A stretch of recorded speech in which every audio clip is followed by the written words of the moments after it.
Quienquiera que fuese el que golpeaba la puerta, no se cansaba de hacerlo. Toda filosofía es una mirada. Hacer listas me ayuda a refrescar la memoria. En las mañanas, durante el desayuno, entretenía a mis papás contándoles mis aventuras nocturnas. Sus voces gritan al unísono. ¡Bravo! ¡Bravísimo! En casa de mis Voces y miradas que acompañan esta temporada de Entre Libros, el podcast de literatura de la Secretaría de Educación del Distrito de Barranquilla y la Fundación Círculo Abierto. ¿Qué le depara el futuro a los cuerpos humanos? ¿Nos atreveremos a modificarnos químicamente, genéticamente? ¿Debemos hacerlo?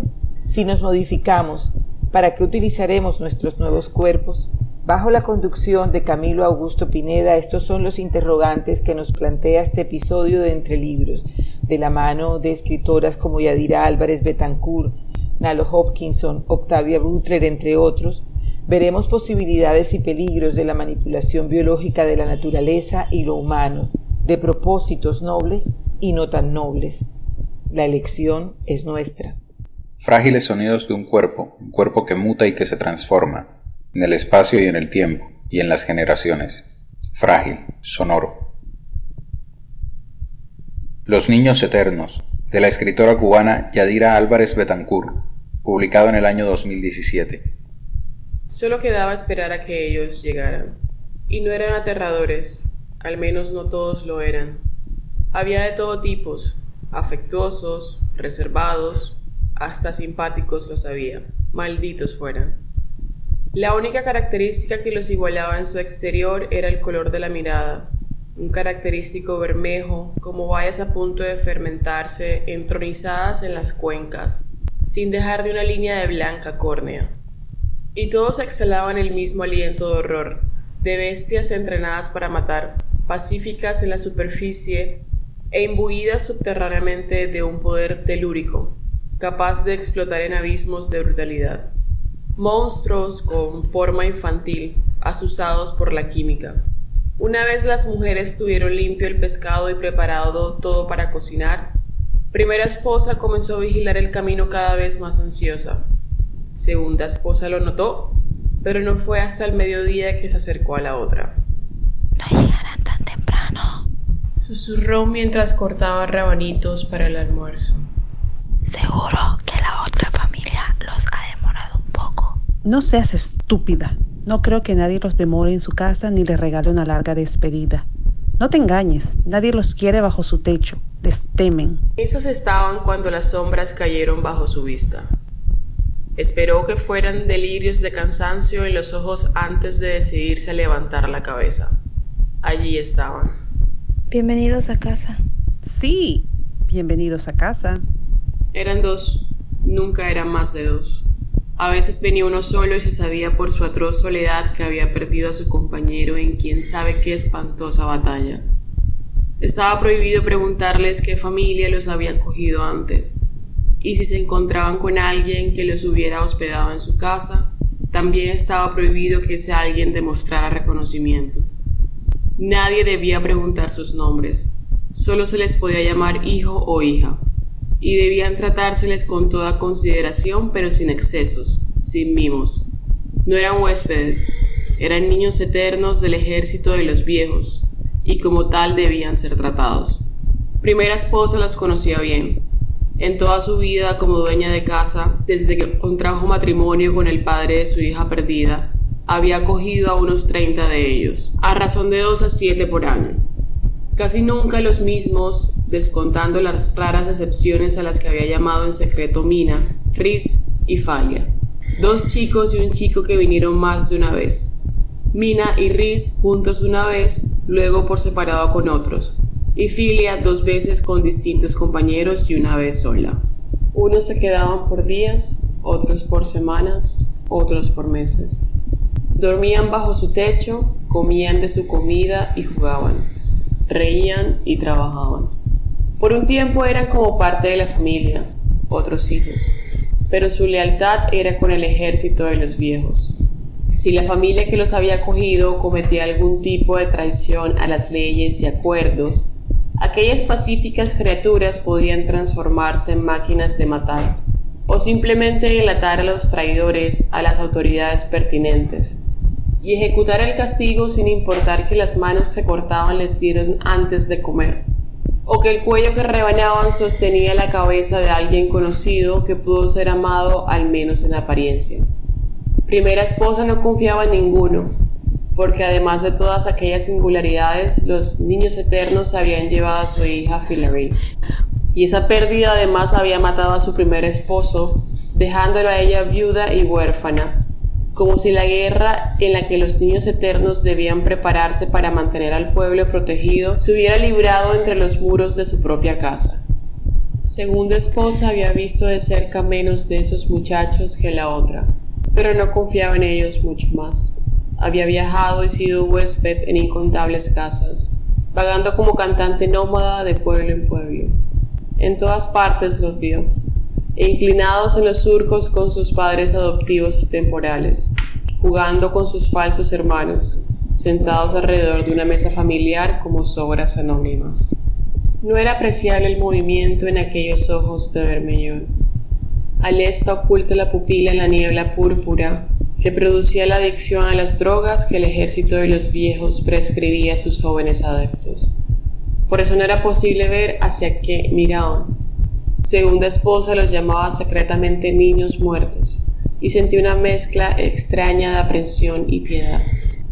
El colmo fue cuando el niño preguntó a segunda esposa cómo actuaba la droga púrpura. La piel de primera esposa se puso lívida y sus ojos casi se desorbitaron. La otra tragó saliva e intentó dar un tono casual a su respuesta. No lo sé muy bien. Aparentemente eleva la capacidad cerebral y potencia la conexión nerviosa de todo el organismo y el poder de cicatrización y regeneración de tejidos. Por eso ellos pueden hacer movimientos imposibles que a ti te romperían un hueso, te destruirían un músculo, o jugar con fuego y curarse de una forma instantánea. Sobrevivir a lo que sea, hacer esfuerzos imposibles. Pero esa cosa tiene un alcaloide que crea dependencia. Solo con el antídoto que crean los científicos del ejército podría abstenerse de su uso. Se dice que los niños eternos no crecen normalmente. Lo siguió explicando.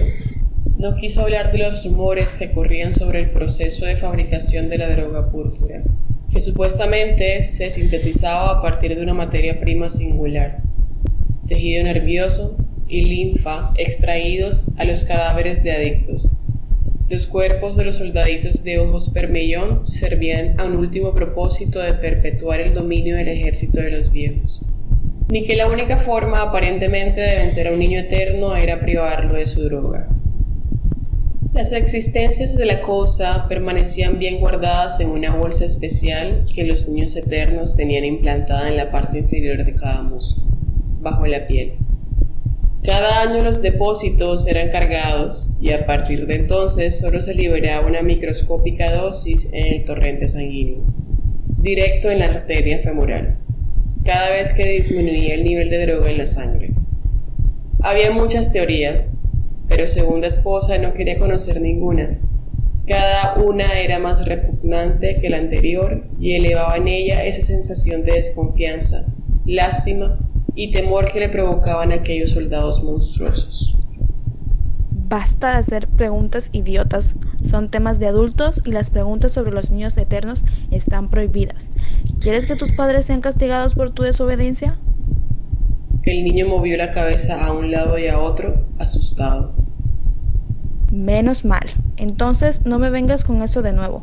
Deja a tus hermanos hacer las cosas en paz y no preguntes sobre ello. Nunca más. Ladrona de medianoche, de la canadiense de origen jamaiquino Nalo Hopkinson, publicado en el año 2000. Se oyeron unos golpes en la puerta de su habitación, la que daba al jardín. Tenía una visita, como las personas mayores. Contesta, Dudú. Eshu, ¿quién es? Es Ben, joven ama. Respondió Lechu desde la pared. Trae un regalo para usted. ¿Un regalo? Tantan miró a Tata, que sonrió y asintió. Déjale pasar. La puerta se abrió para que entrara el artesano que con su gran talento programaba y supervisaba el jardín de papá. Iba descalzo como siempre y llevaba una pequeña pluma de control detrás de la oreja. Vestía unos pantalones cortos de color caqui manchados de barro y una mugrienta camiseta. Los bolsillos tenían bultos oscuros, como los pañales de los bebés, y por ellos asomaban malas hierbas. El muchacho llevaba en la mano un enorme ramo de lirios recién cortados. Las rojas flores se alzaban sobre largos tallos, tan gruesos como el dedo pulgar. Tantán se quedó boquiabierta al ver el regalo que Ben sostenía con cuidado en la otra mano. Ben, ¿por qué razón vas siempre hecho un desastre? ¿Ni siquiera puedes ponerte unos zapatos para entrar en esta casa? Ben se limitó a guiñarle un ojo y le tendió los lirios. La anciana se ablandó, rió como una niña pequeña y enterró su nariz entre las flores. Entonces Ben pareció darse cuenta de que Tantán estaba mirando el regalo que llevaba en la otra mano. Se acercó a ella con una gran sonrisa. Era un sombrero de Joncanu, era de bejuco y tenía la forma de toro de las naves de la nación. Lo he diseñado yo. Le pedí a Jardín que lo hiciera. Consiguió que creciera en la vid con esta forma. Oh, es tan bonito, Ben. Alrededor del sombrero había unas claraboyas diminutas.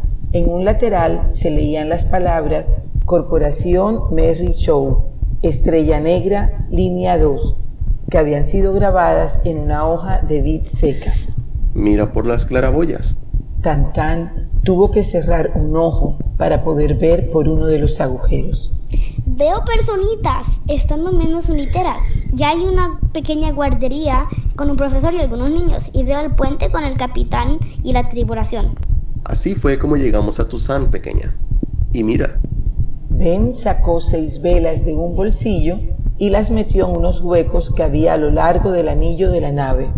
Pruébatelo, para ver cómo te queda. Con cuidado, Tantán deslizó el sombrero sobre su cabeza. Le quedaba perfecto. Cuando estés lista para marcharte, pídele a la ama Aion que encienda las velas. Entonces sí que representarás el Joncanu de verdad. No me gusta que la niña vaya por ahí con llamas encendidas sobre la cabeza, ¿sabes? ¿No podrías haber utilizado bombillas luminosas como todo el mundo? ¿Y si empieza a arder? ¿Aion no va a acompañarla? Ella cuidará de su Tantán. Esta es la forma correcta de representar el Joncanu, tal y como se hacía antaño. Hace mucho tiempo, este sombrero hubiera tenido la forma de un barco, no de una nave espacial, y las personas negras de su interior estarían amontonadas, tumbadas sobre su propia mierda y con cadenas en los tobillos. Dejemos que, en esta ocasión, la niña recuerde que los negros realizaron esta travesía como personas libres. Tantán arrugó la cara ante aquella desagradable historia.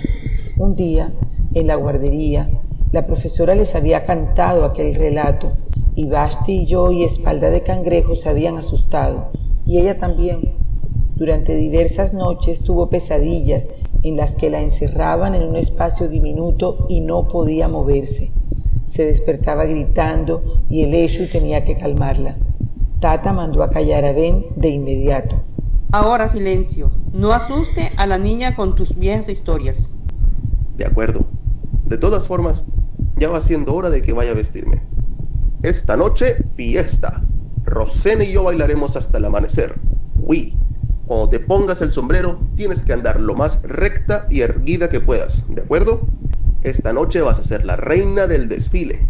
Sí, Ben, muchas gracias. Entre libros. Otras mentes. El pulpo de mar y los orígenes de la conciencia. Peter Gottfried Smith. Publicado en el año 2017. Este escenario acuático es el que hay que tener presente cuando pensamos en aquellos primeros estadios de la historia de la vida. La química de la vida es una química acuática.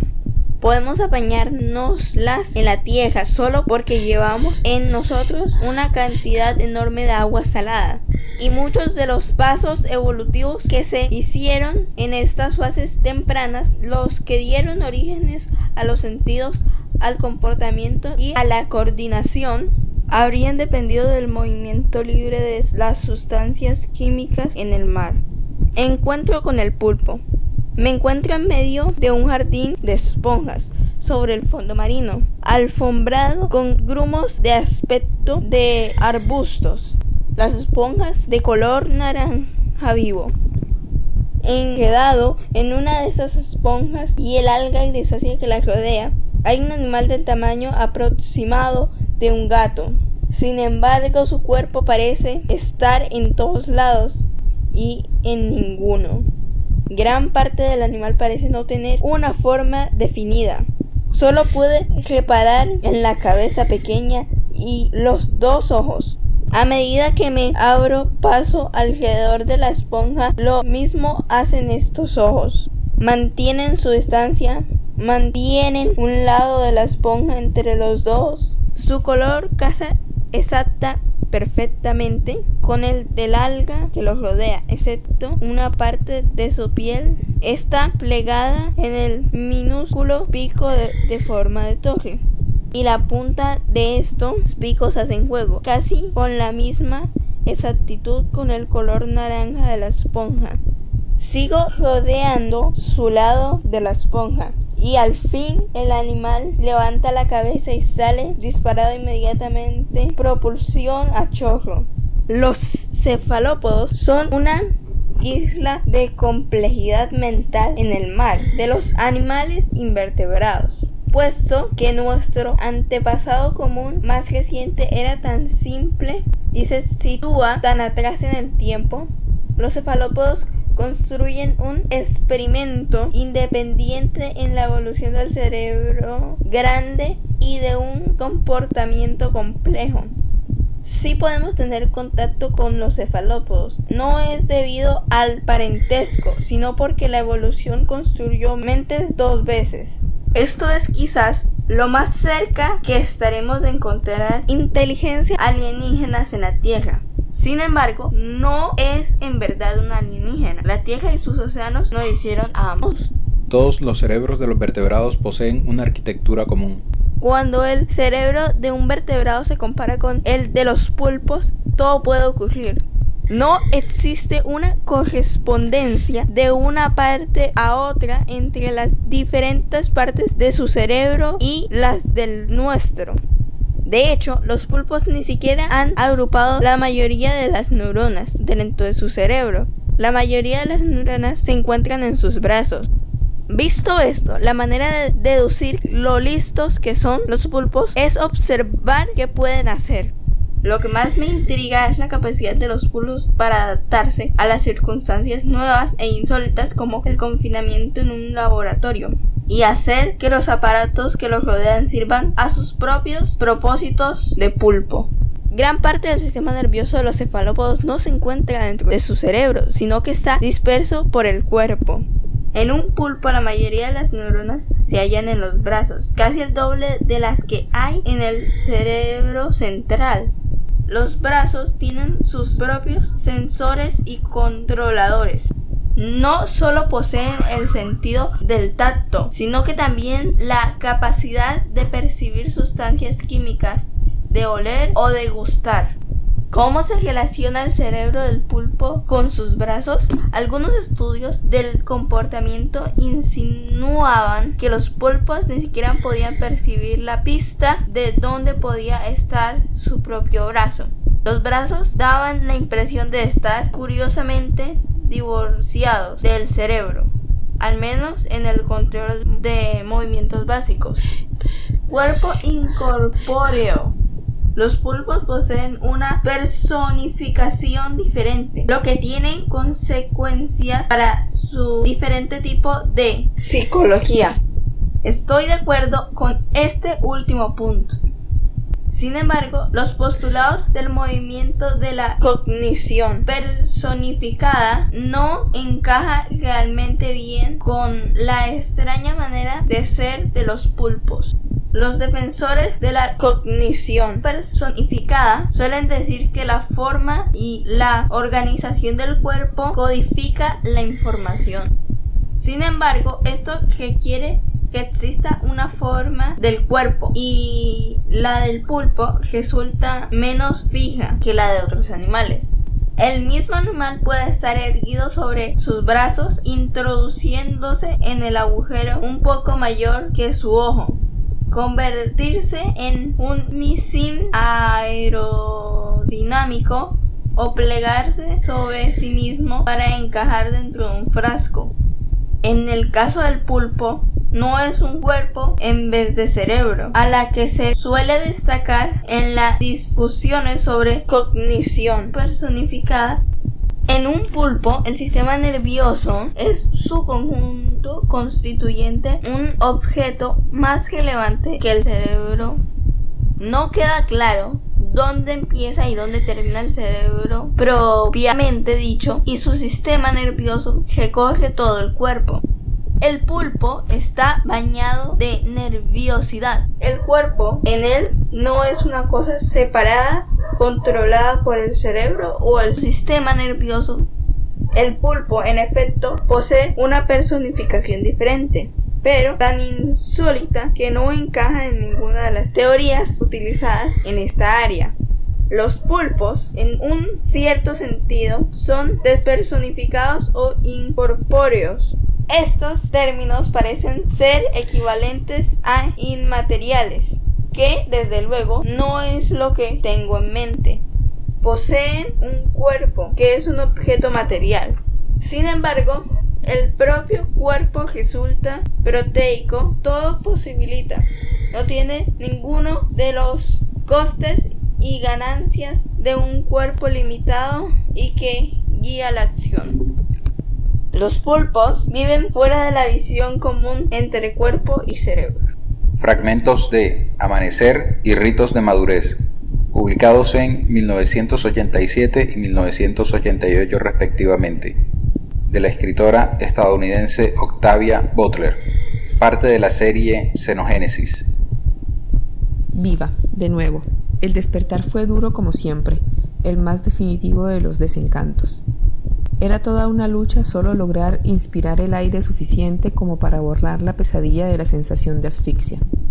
Lilith Liapo yació jadeante, estremecida por lo violento de su esfuerzo. Su corazón latía demasiado fuerte, demasiado aprisa. Se enroscó en torno a él, fetal, inerme. La circulación empezó a volver a sus brazos y piernas en oleadas de diminutos, exquisitos dolores. ¿Qué le harían esta vez? ¿Más preguntas? ¿Darle otro compañero? Apenas si le importaba. Permaneció sentada en la cama, vestida, cansada, de un modo profundo y vacío que nada tenía que ver con el cansancio físico. Más pronto o más tarde alguien le hablaría. Fue una larga espera. Se había recostado ya casi dormida cuando una voz dijo su nombre. ¿Lilith? ¿Qué? En el mismo momento en el que hablaba, se dio cuenta de que la voz no le había llegado de arriba como siempre. Se incorporó con premura y miró en derredor. En un rincón divisó la figura de un hombre alto y de largos cabellos. ¿Era aquel el motivo por el que esta vez le habían dado ropa? Él parecía vestir un conjunto similar, algo que quitarse cuando ambos hubieran llegado a conocerse mejor. Buen Dios. Creo que usted puede ser la gota que desborda el vaso. No estoy aquí para hacerle daño. No, claro que no. Estoy aquí para sacarla fuera. Ahora ella se puso en pie, mirándole fijamente, deseando que hubiera más luz. ¿Estaría bromeando? ¿Burlándose de ella? ¿Fuera? ¿Para qué? Para su educación, para trabajar, para el inicio de una nueva vida. Algo anda mal. ¿Quién es usted? Él se movió un poco. ¿Y qué soy? Ella se sobresaltó porque había estado a punto de preguntárselo. No soy un hombre. No soy un ser humano. Ella retrocedió hasta la cama, pero no se sentó. Dígame qué es. Estoy aquí para explicárselo y para mostrárselo. ¿Querrá mirarme ahora? Dado que ya estaba mirando en su dirección, eso la hizo fruncir el entrecejo. La luz. Cambiará cuando usted esté dispuesta. ¿Qué es usted? ¿Viene de otro mundo? De un cierto número de otros mundos. Usted es una de los pocos angloparlantes que nunca consideró la posibilidad de que podría estar en manos de un extraterrestre. La consideré. Así como la posibilidad de que estuviera en prisión, en un manicomio, en manos del FBI o la CIA o el KGB. Las otras posibilidades me parecían marginalmente menos ridículas. El ser no dijo nada. Permanecía absolutamente inmóvil en su rincón y ella supo, por los muchos despertares anteriores, que no volvería a hablar de nuevo con ella hasta que ella hiciese lo que él quería, hasta que le dijese que estaba dispuesta a mirarle y luego, bajo una luz más brillante, le diese la obligada mirada. Aquellas cosas, fueran lo que fuesen, eran asombrosamente eficientes en aquello de saber esperar. Así que, a su vez, hizo que aquel ser esperase durante varios minutos y él no solo permaneció en silencio, sino que además no movió ni un músculo. ¿Disciplina o fisiología? No sentía miedo. Ya antes de su captura había superado aquello de que le asustasen las caras feas.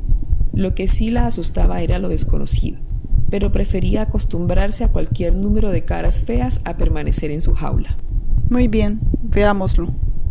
Le hizo esperar mientras se lavaba el zumo de la naranja de las manos. Luego, él fue hasta una de las paredes y la tocó con algunos de los tentáculos más largos de su cabeza. Un punto oscuro apareció en la pared, allá donde él había hecho contacto. Se convirtió en una fisura, que se fue haciendo más profunda y ancha, luego en un orificio por el que Lilith pudo ver luz y color: verde, rojo, naranja, amarillo. Desde su captura había habido poco color en su mundo. Su propia piel, su sangre, dentro de las pálidas paredes de la prisión. Eso había sido todo. Lo demás era una tonalidad uniforme de blanco o gris. Incluso su comida había sido incolora, hasta la aparición del plátano. Ahora aquí había color y lo que parecía ser luz del sol. Y había espacio, un vasto espacio. El hueco en la pared se amplió, como si fuese carne que se desgarra, pulsando lentamente. Se sintió a un tiempo fascinada y repelida. ¿Está viva? Sí. Ella la había golpeado, dado patadas, arañado, tratado de morderla. Y la pared siempre había permanecido lisa, dura, impenetrable, aunque cediendo un poco a la presión, como la cama y la mesa.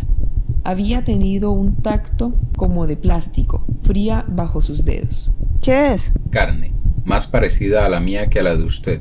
No obstante, también es diferente a la mía. Es la nave. Bromea. ¿Está viva la nave? Sí.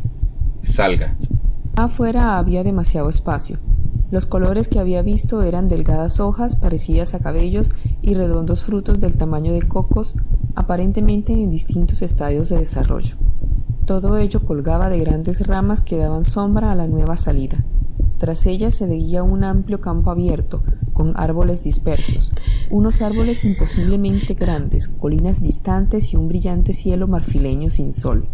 Había algo lo suficientemente extraño en los árboles y en el cielo como para impedirle pensar que se hallaba en la tierra. En la distancia se veía a gente moviéndose y también unos animales negros, del tamaño de perros pastores alemanes, que estaban demasiado lejanos como para poder verlos con claridad. Aunque aún en la distancia, los animales parecían tener demasiadas patas. 6, 10, parecían estar pastando. ¿Está vivo todo lo que había dentro de la habitación? Todo, excepto algunas de las cañerías visibles del baño. Incluso los alimentos que usted comía son producidos a partir de uno de los frutos que crecen fuera. Fueron diseñados para cubrir sus necesidades de nutrición. Y para que supiesen como algodón y goma de pegar. Espero no tener que comer más de esa cosa. Ya no, pero la ha mantenido muy sana. En especial, su dieta animó a su cuerpo a no desarrollar cánceres, mientras eran corregidas sus inclinaciones genéticas a hacerlos crecer. ¿Y ya han sido corregidas? Sí, han sido insertados genes correctores en sus células, y éstas los han aceptado y los han copiado. Ahora no hay ninguna posibilidad de que desarrolle un cáncer por accidente. Esa, pensó, era una extraña explicación, pero por el momento la dejaría pasar. ¿Nos han inoculado contra las enfermedades? No. Pero ha dicho que... Hemos reforzado su sistema inmunológico y, en general, incrementado su resistencia a la enfermedad. ¿Cómo? ¿Otra cosa que le han hecho a nuestros genes? Él no respondió, y ella dejó que el silencio se prolongase hasta que estuvo segura de que no iba a hacerlo. Aquella era una cosa más que le habían hecho a su cuerpo sin su consentimiento y supuestamente por su propio bien. Entre libros. Acostumbrábamos a tratar en este modo a los animales. ¿Cómo? Les hacíamos cosas, inoculaciones, cirugía, aislamiento, y todo por su propio bien. Los queríamos sanos y salvos, a veces para podérnoslos comer. ¿No le asusta decirme esas cosas? No, lo que me asusta es que me hagan cosas que no entiendo. Le ha sido dada la salud, y los Ooloi se han ocupado de que tenga usted una posibilidad de vivir en su tierra, y no, simplemente, de morir en ella. ¿Algunos de ustedes irán a la tierra con nosotros? Yo iré, y mi familia, y otros, todos Dinso. ¿Por qué? Así es como crecemos, como siempre hemos crecido. Nos quedaremos con nosotros el conocimiento de cómo desarrollar naves, para que nuestros descendientes sean capaces de partir cuando llegue el momento. No podríamos sobrevivir como pueblo si siempre estuviéramos confinados a una nave o a un mundo. ¿Se llevarán con ustedes semillas o algo así? Tomaremos los materiales necesarios. ¿Y a los que se vayan, Toad y Akai, no volverán a verlos nunca? Yo no. En algún momento, en un futuro lejano, quizás un grupo de mis descendientes se encuentre con un grupo de sus descendientes. Espero que esto suceda. Ambos se habrán dividido muchas veces. Tendrán mucho que darse los unos a los otros. Probablemente ni se conozcan los unos a los otros. Recordarán esta división como algo mitológico, si es que lo recuerdan. No, se reconocerán los unos a los otros.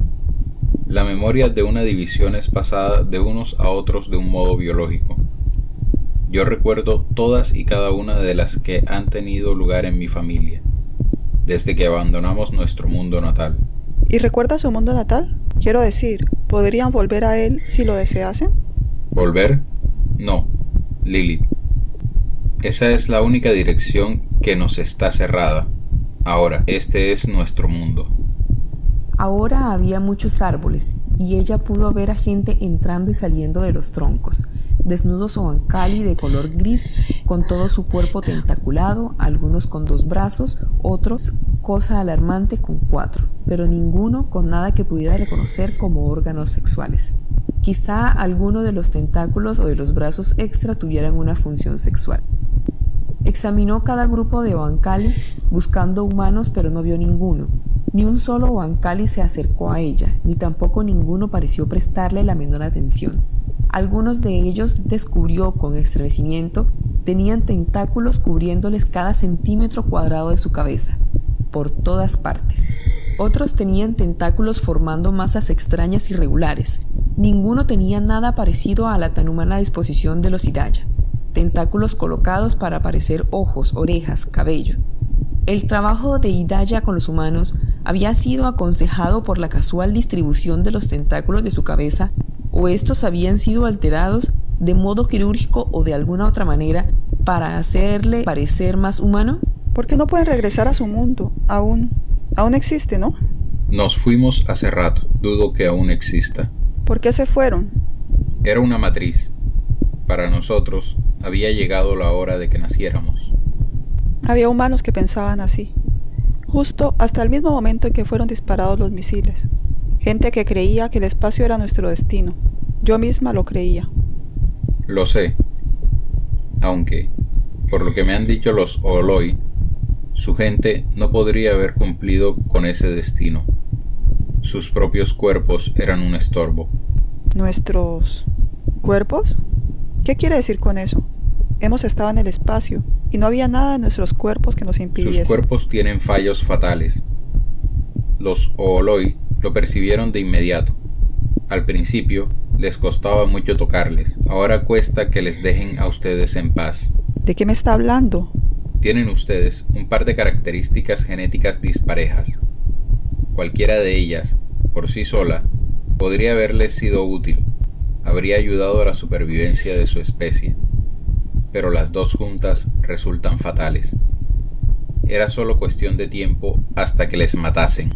Si lo que me está diciendo es que estábamos genéticamente programados para hacer lo que hicimos, volarnos en pedazos... No, la situación de su pueblo era más parecida a lo que le sucedía a usted con el cáncer que le curó mi pariente.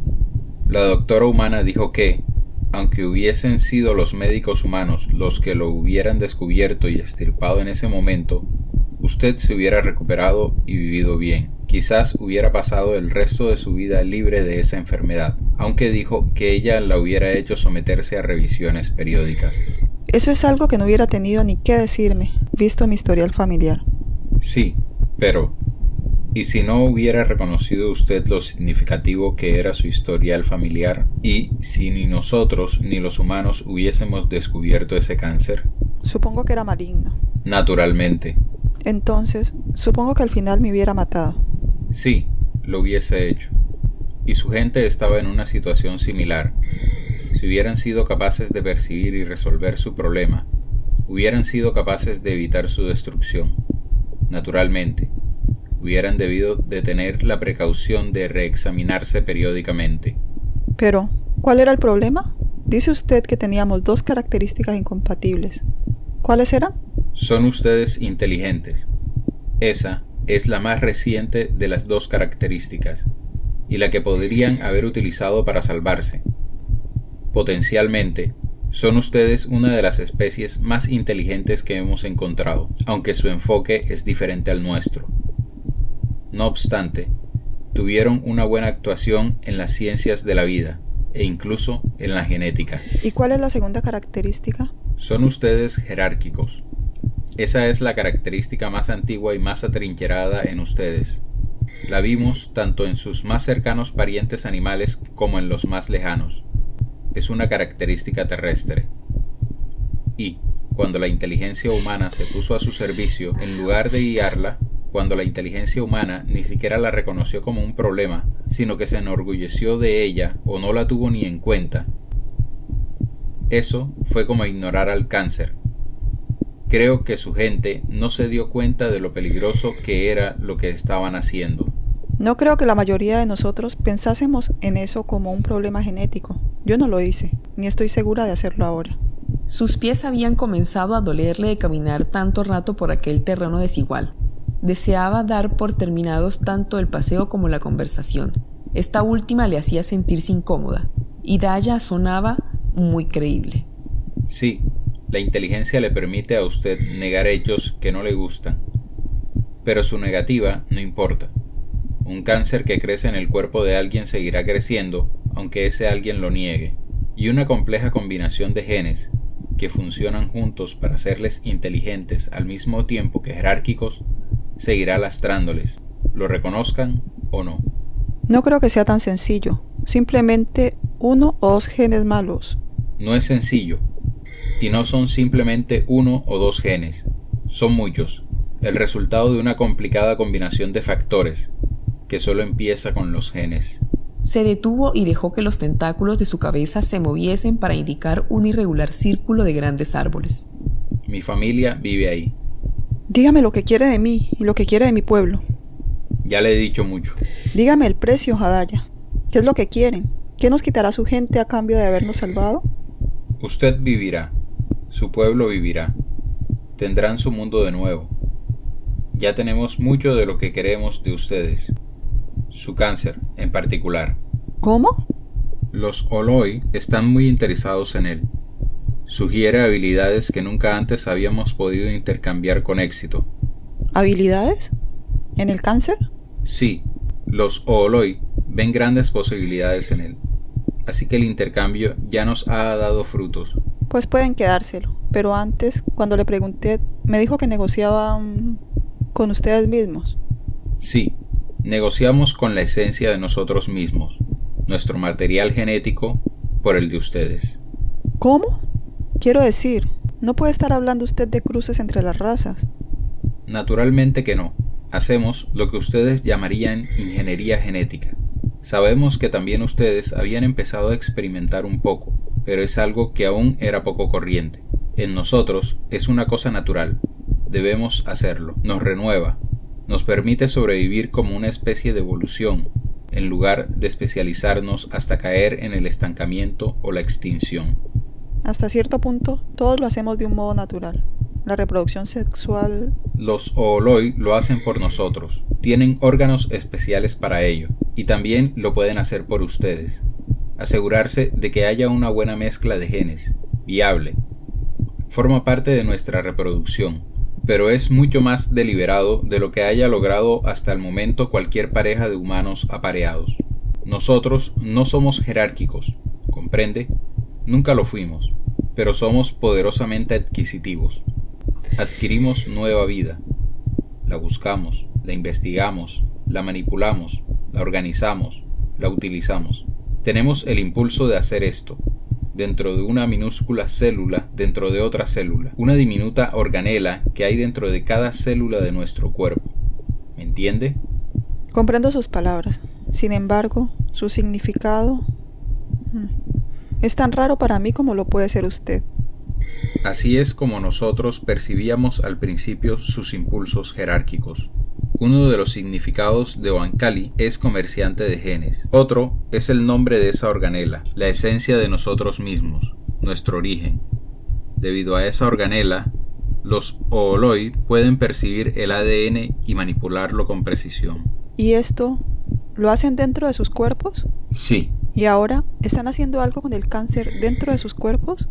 Sí, experimentando. Eso suena muy poco seguro. Ahora son como niños. Hablan y no paran de las posibilidades. ¿Qué posibilidades? Regeneración de miembros perdidos. Maleabilidad controlada.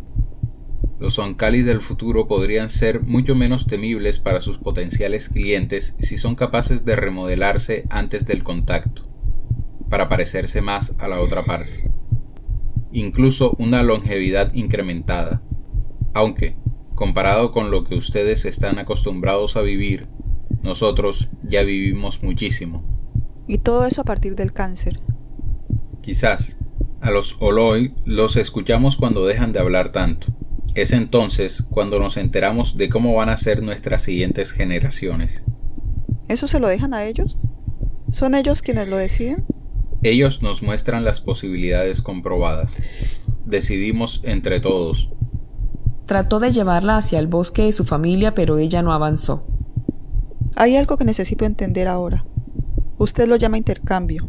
Han tomado de nosotros algo de valor y nos van a dar de nuevo nuestro mundo. ¿Es eso? ¿Ya tiene todo lo que quieren de nosotros? Usted ya sabe que no. Eso ya lo ha deducido. Su pueblo cambiará. Sus hijos serán más parecidos a nosotros y los nuestros más parecidos a ustedes. Sus tendencias jerárquicas serán modificadas y, si aprendemos a regenerar los miembros y a remodelar nuestros cuerpos, compartiremos con ustedes esas habilidades. Eso formará parte del intercambio.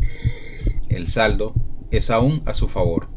Entonces se trata de un cruce de razas, lo llame usted como lo llame.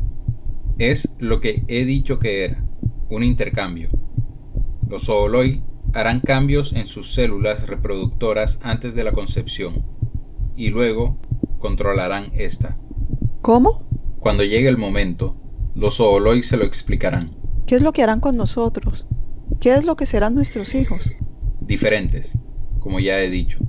No idénticos a ustedes, un poquito como nosotros. Ella pensó en su hijo, lo muy parecido a ella que había sido, lo muy parecido también a su padre. Luego pensó en unos grotescos niños medusa. No. Poco me importa lo que hagan con lo que ya han aprendido, ni cómo se lo aplican ustedes mismos. Pero a nosotros, déjennos tranquilos. Simplemente, déjennos ir. Si tenemos los problemas que ustedes piensan que tenemos, déjennos tratar de solucionarlo como seres humanos. No podemos echarnos atrás en el trueque. No, ustedes van a acabar lo que empezó la guerra en unas pocas generaciones. En una generación. No. Él rodeó el brazo de ella con los muchos dedos de una mano. ¿Puede contener la respiración, Lilith? ¿Puede contenerla por un acto de voluntad hasta morir? Contener. Estamos tan necesitados del comercio como su cuerpo lo está del oxígeno. Ya andábamos retrasados en nuestros trueques cuando los hallamos a ustedes. Ahora lo llevaremos a cabo, para el renacimiento de su pueblo y del mío. ¡No! Para nosotros solo puede darse el renacimiento si nos dejan en paz. Déjenos empezar otra vez, por nosotros mismos. Entre libros. Es hermoso. Parece completamente humano. Algunas de sus características son solo cosméticas, Lilith. Incluso ahora, sus sentidos están más dispersos por todo su cuerpo de lo que están los tuyos. Es menos humano que tus hijas. Él era Akin. Cuando se producía este sonido había cosas que le tocaban, le reconfortaban o le daban comida, o lo alzaban y le enseñaban. Le era dada comprensión cuerpo a cuerpo. Aprendió a percibirse a sí mismo como él mismo, algo individual, definido, separado de todos los contactos y los olores, de todos los sabores, visiones y sonidos que llegaban hasta él. Era Akin. Y sin embargo, llegó a saber que también era parte de la gente que le tocaba, que dentro de ellos podía hallar fragmentos de sí mismo. Era él mismo y también era esos otros. Aprendió rápidamente a distinguirlos por su sabor y su tacto. Le llevó más el reconocerlos por la vista y el olfato, pero para él, el sabor y el tacto eran casi una única sensación. Ambas le habían sido familiares desde hacía mucho. Desde su nacimiento había escuchado diferentes voces. Ahora empezó a asignar identidades a esas diferencias. Cuando, a unos pocos días de su nacimiento, había aprendido su propio nombre y era capaz de decirlo en voz alta, los otros le enseñaron sus nombres. Los repetían cuando veían que habían conseguido su atención. Le dejaban ver sus bocas formando las palabras. Aprendió rápidamente que cada uno de ellos podía ser llamado por un grupo de 2 sonidos, juntos o por separado. Nikani Oan, Lilith Mamá, Ahayas Tai, Dikan Ishlin, y el que nunca se le acercaba a pesar de que Nikani Oan le había enseñado su tacto, sabor y olar. Lilith Mamá le había enseñado una impresión visual, y él la había estudiado con todos sus sentidos, Yosef Papá. Llamó a Yosef Papá y en lugar de él llegó Nikani Oan, y le enseñó que Yosef Papá estaba muerto, terminado, ido para nunca volver, y sin embargo había sido parte de Akin, y Akin debía conocerlo como conocía a sus padres vivos. Le había dicho en cierta ocasión Lilith. Los seres humanos temen a lo diferente. A los Oankali les encanta la diferencia. Los humanos persiguen a sus diferentes y sin embargo los necesitan para darse a sí mismos definición y estatus. Los Oankali buscan la diferencia y la coleccionan. La necesitan para evitar caer en el estancamiento y la sobreespecialización. Si no entiendes esto, ya lo entenderás. Probablemente notarás cómo ambas tendencias salen a la superficie en tu comportamiento. Y le había puesto la mano en el pelo. Cuando entren en conflicto, trata de hacer como los Oankali. Decídete por la diferencia. Akin no lo había comprendido, pero ella le había dicho. No te preocupes, simplemente recuérdalo. Y naturalmente había recordado cada una de sus palabras, y era una de las pocas veces que ella le había animado a mostrar características Oankali. Pero ahora, ¿cómo iba a hacer con los humanos que, en su diferencia, no solo lo habían rechazado, sino que le habían hecho desear ser lo bastante fuerte como para poder hacerles daño? De la escritora estadounidense N.K. Jemisin, El cielo de piedra, 2017. Entrega final de la trilogía de la Tierra Fragmentada. Vuelvo hasta donde se encontraba tu hija, tu antigua enemiga y tus amigas para contarles lo que acaba de pasar. Para mi sorpresa, han pasado varios meses desde mi partida. Se han asentado en el edificio que había ocupado Nasum y sobreviviendo gracias al antiguo jardín de alabastro y los suministros que les llevamos a Nasum y a él.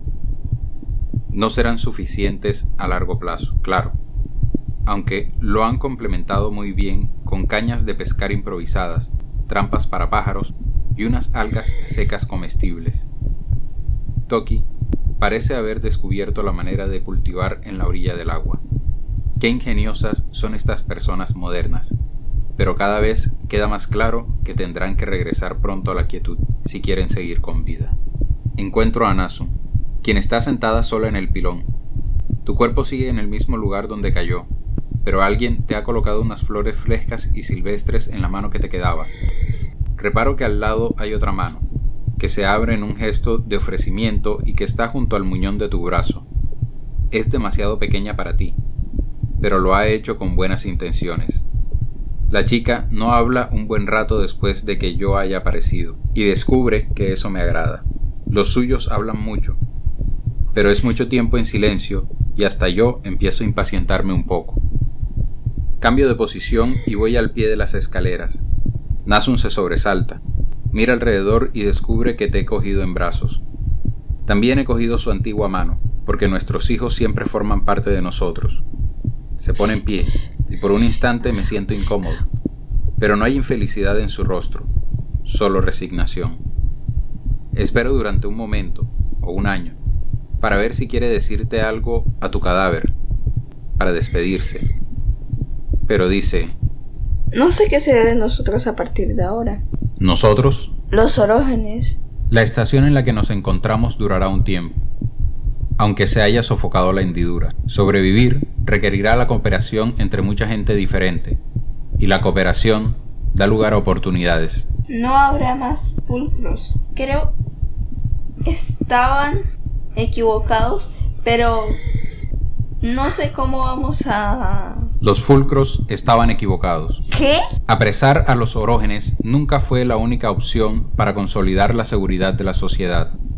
Los linchamientos nunca fueron la única opción. Los nódulos nunca fueron la única opción. No fueron más que decisiones. Se podrían haber tomado otras diferentes. Ya no puedo usar la orogenia. La orogenia nunca fue la única manera de cambiar el mundo. Se me queda mirando. Siento que ya he dicho todo lo que tenía que decir, así que la dejo ahí rumiando mis palabras.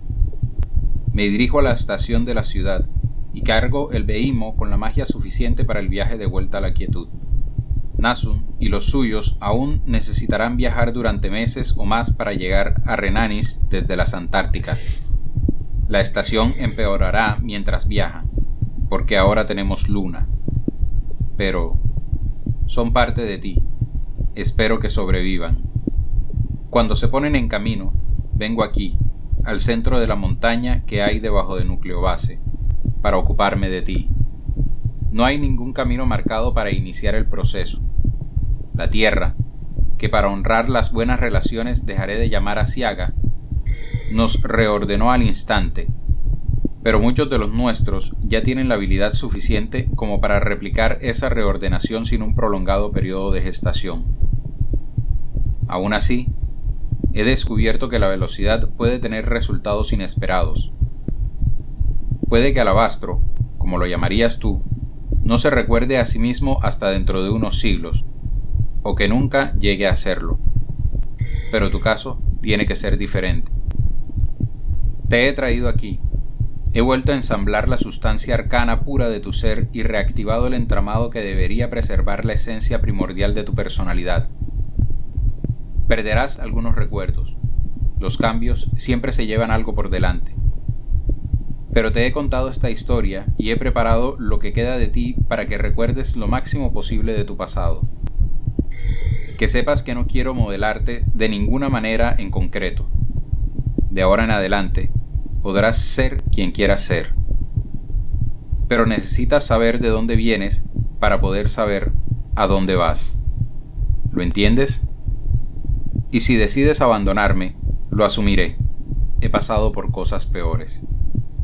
Y espero, pasa el tiempo, un año, una década, una semana.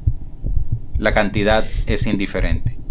Un día, en las profundidades de la fisura en la que te he metido, la geoda se parte y silba al abrirse.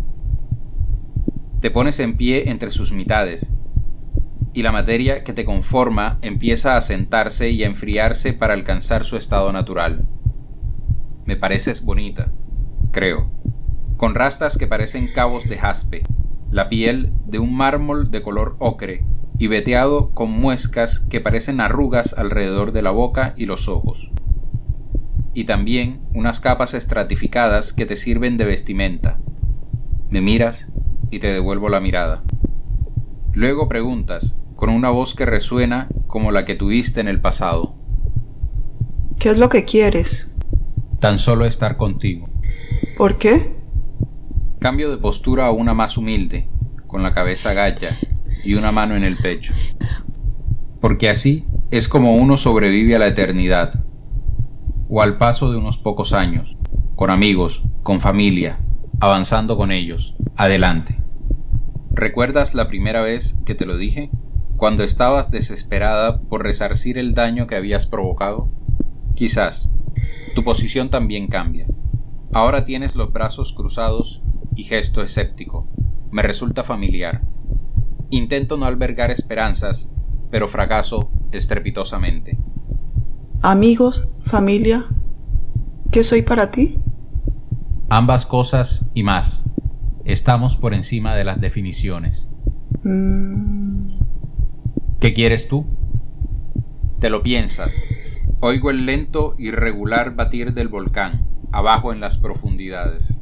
Luego dices: quiero que el mundo sea mejor. Nunca me había arrepentido tanto de mi incapacidad para dar un brinco y gritar de alegría. En lugar de hacer eso, transito hacia ti con la mano extendida como si fuese un ofrecimiento. Pues vamos a hacerlo mejor. Mi respuesta parece haberte gustado. Eres tú de verdad. ¿Así de fácil? Puede que nos lleve un tiempo. La paciencia no es una de mis virtudes. Pero me das la mano. No seas paciente, no lo seas nunca. Así es el principio de un mundo nuevo. Tampoco las mías. Así que, manos a la obra. Con el apoyo y la colaboración de Susan Díaz López, Gabriela Ortiz Martínez, Lilia Martínez, Vicky García, Alecos Díaz López, Ledis del Socorro, Lucía Díaz, Ivonne Díaz, Gabriela Acuña, Taina, Diana.